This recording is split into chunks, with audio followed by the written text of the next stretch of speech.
So, hi Omar, it's Pavit.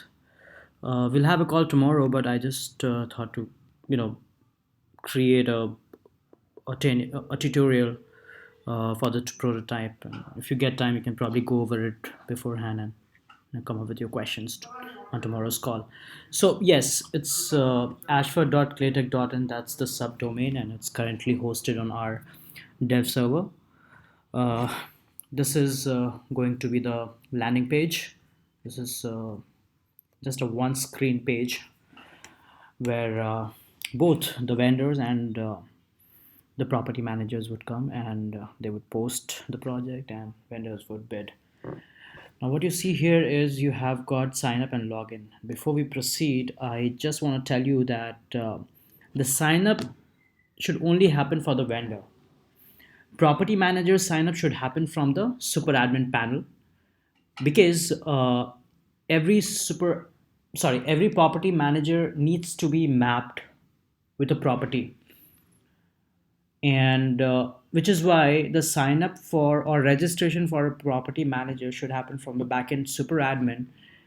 The moment that happens, the moment super admin registers a property manager, the property manager should just receive an email notification with the login credentials. So for property managers, they would just come to this portal to log in. The login credentials would be shared over an email. However, the vendors would come here and do the proper profiling and sign up. And let's just start with the vendors first. So just imagine I'm a vendor, I'm signing up. I'll enter my email ID, and right now it's just a prototype. There's no database right now.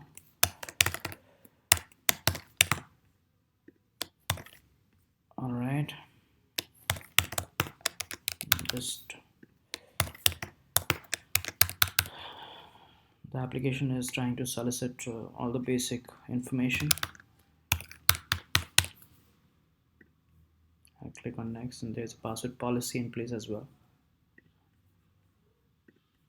Now the company name of the vendor, so let's say I just put a random, just put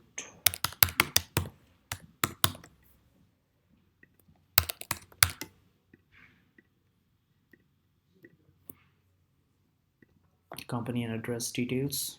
It's done.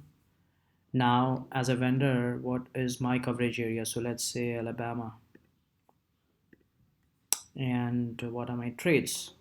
So I cater to concrete constructions and maybe pre-construction planning and supervision. Now when I select pre-construction, the application asks the features, the trading features in pre-construction. So I select, I do architecture work, I do engineering work, and for concrete construction it again asks me. So basically what I'm trying to do is I'm trying to drill down and to and drill down to seek data to a level where I seek or I throw the projects to the right vendor. So whenever a vendor logs in, he gets to see the relevant projects, which is why we are seeking trades, and then we are further boiling it down to features. For concrete construction, okay, I do concrete construction, but what in concrete construction? So I select concrete pumping and I proceed. The profiling is done, and then now I've logged in and I'm on the landing page. So this is the landing page for vendors. As soon as they sign up or log in, that's where they come. So what I see is total bids, total projects completed, my pending bids, and remaining bids. And these are the latest projects. Here is my detail, my name, my email ID, phone number, my role, my trades, and these are the projects. So what I see is this is one project, and this is for third party plan room, or let's say this is a project in regards to construction. And it's the coverage area as per the client is it's Green Cove Springs, Florida. The bid due date is this, and and I click on to bid. I need to click on details now. So I click on details, and this is the project details screen where I see the project name, the creation date, the bid due date, the address, the budget, the location, the description of the project, who has posted that project. It's posted by Umar. It's his designation, uh, which property is he talking about, his email ID, his contact details, project ID, and the traits which are needed to complete this project. We will get to the property manager screen later, but that's what it is right now. And then a scope of work that vendors can open and see the specs and choose whether he wants to bid or he doesn't want to bid. You can click on it. All right, so we have a place bid here, and then you have a place bid underneath, and he can upload his scope of work. He can put he can put his traits, his budget, put a remark, and then click on submit.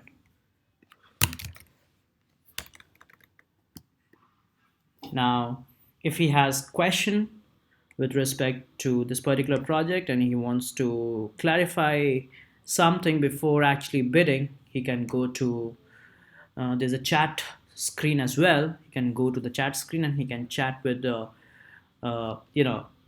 property manager. And also,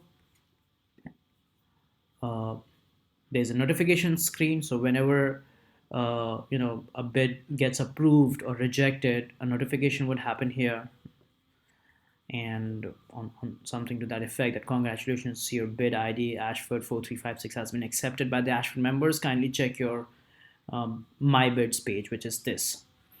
Oops, your bid ID this has been rejected by the Ashford members. Keep bidding for more opportunities. So uh, this just the UI of the notification screen, absolutely subject to change. If you want the content to be changed, we can definitely do that. And so that's how you bid. That's how you look at the projects, and that's how you bid. Now you move to, so this is the dashboard. Now let's go to the menu bar and try to explore more. So under projects you have find projects. So a vendor can go to find projects as well instead of picking a project from the dashboard, because find projects would have filters. It has advanced filters with respect to coverage area. So let's say I select Alaska, and I select demolition and site construction. This will help me drill down my search and give me the exact project that I'm looking at. So with the advanced search, I get to see the most relevant projects pertaining to my skills and expertise. And from here, you can again click on detail, and it again goes to the same project details screen from where you can, go through the project and bid. Save projects. Again, the projects that you have saved. You have your archive projects, your remove projects. So these are the screens, just the screens right now. Archive projects, maybe the historical data that you don't want to delete, and you want the vendor to keep a repository of it separately. So that's where you have a archive project. And then my bids, so your pending bids, your approved bids, your rejected bids, your total bids. So pending bids, you click here and you get to see the pending bid. So these projects, the bid is done, but it's pending from the property manager's side. It's still pending, which means they're still evaluating or kind of examining, your proposal. Approved bids. All these bids have been approved. Then you have rejected bids, and you have, of course, total bids.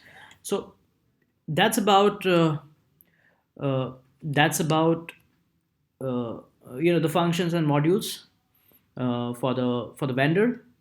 I'll just log out, and I'll log back from property managers login.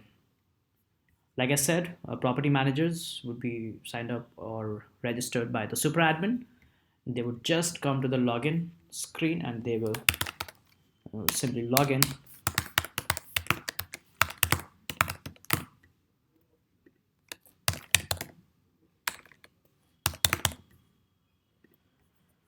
Right. So again, a very similar screen. What you see, Umar, as a property manager is your personal details, your email ID, your phone number, your role, your properties, and your trades. So you do supply chain and vendor manager for certain trades, and not all. So while signing up from the super admin portal, we will seek the information and we'll put it here, and the same will publish here. The moment you log in, you land on this dashboard where you see the bids which need your approval. Now, like we discussed last time, uh, for the MVP version of the product, we are not considering the flow that we discussed last time, that it should have an approval process where you would have committee member 1, 2, and 3 with their defined SLAs, and their job would be to just adhere to the SLA, come on their panel, approve it, so it goes to the next committee member. And if nobody approves it or forgets to approve it, then it just goes to the super admin. So we are kind of eradicating that part right now, and probably pick it up in the release 2. But for now, it's a very straightforward process, and all these internal approval would happen offline, and you would just come here to post a project and accept the bid. There's no other user as of now. There's no super admin. Of course there would be a super admin, but there would not be any committee member login for now. So I'll show you how to post a project. But right now, when you land, you are on the dashboard screen where you get to see all the pending approvals, which means these are the projects which you have posted back in the days, and all the relevant vendors have submitted their bid, which sort of require your approval. And the moment you approve, it's done. So, pending approval, let's say this is one of your projects, one project posted by you: tenant build out of an existing apartment, renovation needed, new construction with site work in Strawbridge, 80 bidders. You have mentioned the trades which are needed, the location, the bid due date, and you see 80 bidders here. You click here, it takes you to your project details screen, and underneath you get to see the vendors list. So here what you see is you have approved 3 vendors for this project, and there's still 3 vendors who've applied, but they're yet to be approved. The moment you approve them, it comes here in this list, and apparently a notification would go to the selected vendor that yes, they're shortlisted for this project. So that's how you do it right now. So the dashboard is all about, you know oops, oh, I'm sorry, I just okay.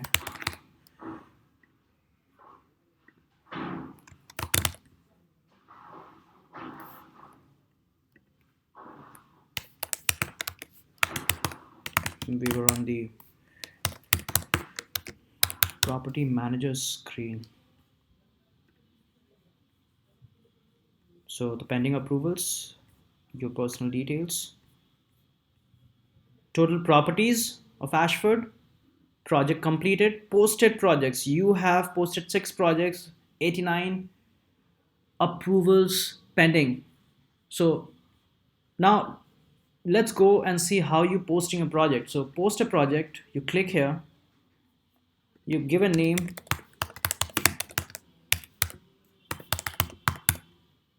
you give an address,